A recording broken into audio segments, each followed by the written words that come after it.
بسم اللہ الرحمن الرحیم۔ محترم سامعین، السلام علیکم ورحمۃ اللہ وبرکاتہ۔ ماں کی دعا۔ حضرت موسیٰ علیہ السلام نے ایک دفعہ اللہ تعالیٰ سے پوچھا کہ جنت میں میرے ساتھ کون ہوگا؟ ارشاد ہوا فلاں قصاب ہوگا۔ آپ کچھ حیران ہوئے اور اس قصاب کی تلاش میں چل پڑے۔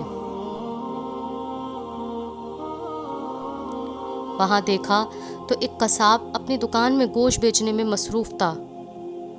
اپنا کاروبار ختم کر کے اس نے گوشت کا ایک ٹکڑا کپڑے میں لپیٹا اور گھر کی طرف روانہ ہو گیا۔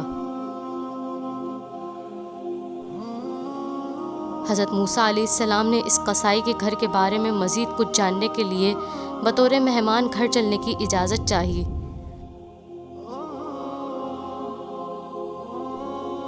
گھر پہنچ کر قصائی نے گوشت کو پکایا، پھر روٹی پکا کر اس کے ٹکڑے شوربے میں نرم کیے اور دوسرے کمرے میں چلا گیا، جہاں ایک نہایت کمزور بڑھیا پلنگ پر لیٹی ہوئی تھی۔ قصاب نے بمشکل اسے سہارا دے کر اٹھایا اور ایک ایک لقمہ اس کے منہ میں دیتا رہا۔ جب اس نے کھانا تمام کیا تو بڑھیا کا منہ صاف کیا۔ بڑھیا نے قصاب کے کان میں کچھ کہا، جسے سن کر قصاب مسکرایا اور بڑھیا کو واپس لٹا کر باہر آ گیا۔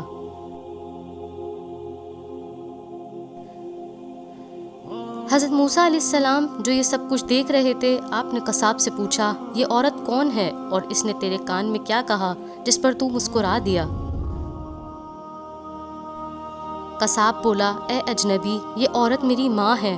گھر پر آنے کے بعد میں سب سے پہلے اس کا کام کرتا ہوں۔ یہ روز خوش ہو کر مجھے دعا دیتی ہے کہ اللہ تعالیٰ تجھے جنت میں حضرت موسیٰ علیہ السلام کے ساتھ رکھے، جس پر میں مسکرا دیتا ہوں کہ بھلا میں کہاں اور موسیٰ کلیم اللہ کہاں۔